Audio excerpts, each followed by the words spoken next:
todas las mañanas de su edición convocamos a especialistas para seguir hablando, por supuesto, del COVID en Argentina. En esta oportunidad, José Luis Montes, infectólogo. Muy buen día. Hola, buen día, ¿cómo están? Buen día, José Luis. ¿En qué instancia estamos? Hoy dimos a conocer información importante en cuanto a terapia intensiva, que las camas estarían al 80%, que la situación es muy crítica y muy delicada. Hoy en Argentina, ¿en qué situación estamos con respecto al COVID? Bueno, en realidad si ustedes ya vieron el reporte matutino, parte de esos datos están, ¿no? Sí. Eh, Me parece que de cualquier manera la situación de lo actuado hasta ahora y con el tiempo que llevamos y la cantidad de casos, si bien por ahí puede haber alguna información de 80, hasta el último reporte de ayer, cuando se veía Nación y AMBA, estaban entre el 60 y el 68%.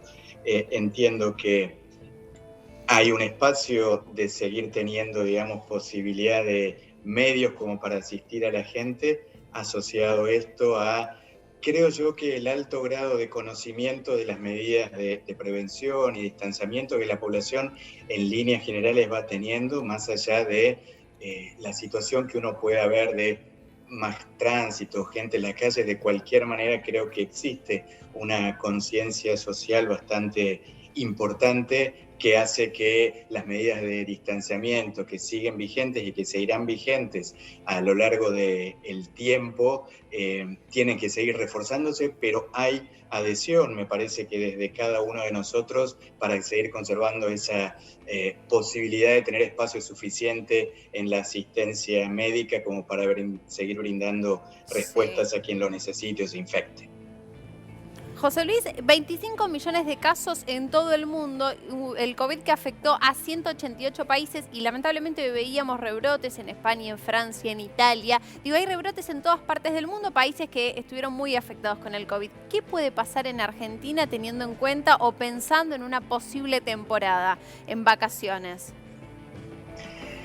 A ver, una de las cosas que empezamos a aprender es que esto no está estrictamente asociado a determinado momento del año, ¿no? En épocas más frías como para la transmisión.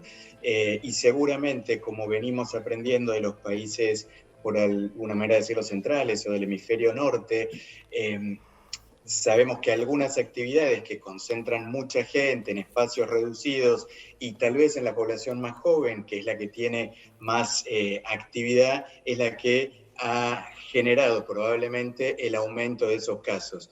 Pero entiendo yo, y esto es personal, que Sí. de cualquier manera, si uno insiste en tener medidas de distanciamiento, uno sabe que las actividades al aire libre tienen muchísimo menor riesgo, y se repiensan las actividades en espacios cerrados, con buenas distancias y disminución de la cantidad de personas, la ventilación, la desinfección y el resto de las cosas, digamos, deberíamos estar seguramente teniendo casos en el futuro, pero si tenemos, digamos, estrategias sanitarias inteligentes como hasta ahora, eso seguramente va a poder estar controlado sin que exista nada que desborde los sistemas. José, estamos con una cantidad de casos, bueno, muy alta. Argentina está por entrar al top 10, digamos, de países con cantidad de casos, pero con una letalidad, digamos, baja. Si uno compara por ahí con el Reino Unido, con otros países que tuvieron la misma cantidad de casos. ¿A qué cree que se debe esto?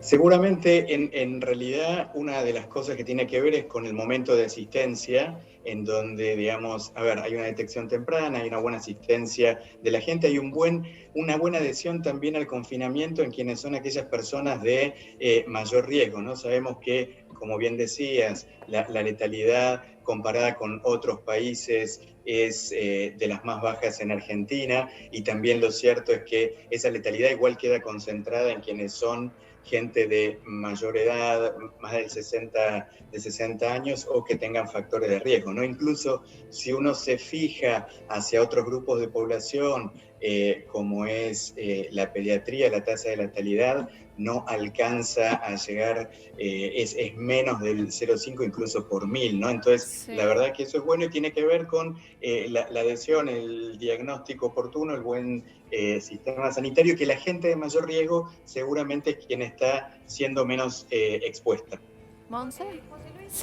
A ver, sabemos que las personas que fallecen con más facilidad o que quedan más expuestas son las que tienen comorbilidades o las mayores de 60, como bien explicaba usted recién. Sí. Ahora bien, por ejemplo, hay gente menor de 60, como por ejemplo el médico del SAME que falleció recientemente, que era una persona, según su familia, sana, sin ningún tipo de patología previa, y que fallece a los 47 años. Digo, una persona sana con las defensas muy bajas, por ahí por el estrés o por cuestiones que usted me pueda decir, ¿está tan expuesta como los factores de riesgo mayores, digamos, como una mayor de 60?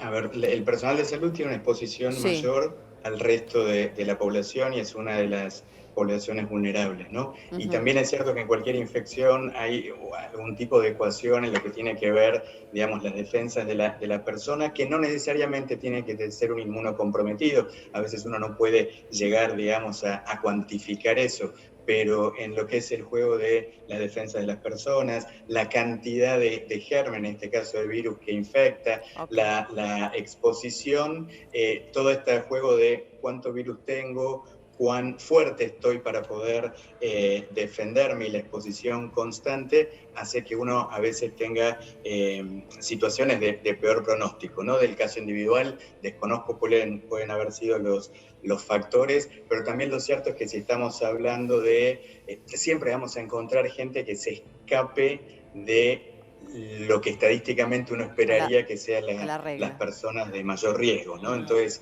si bien sabemos, y también lo cierto es que la mayor cantidad de casos siempre concentran en la población que es más activa, entonces seguramente ahí siempre va a aparecer alguien en donde no tengamos todas las explicaciones. Gus.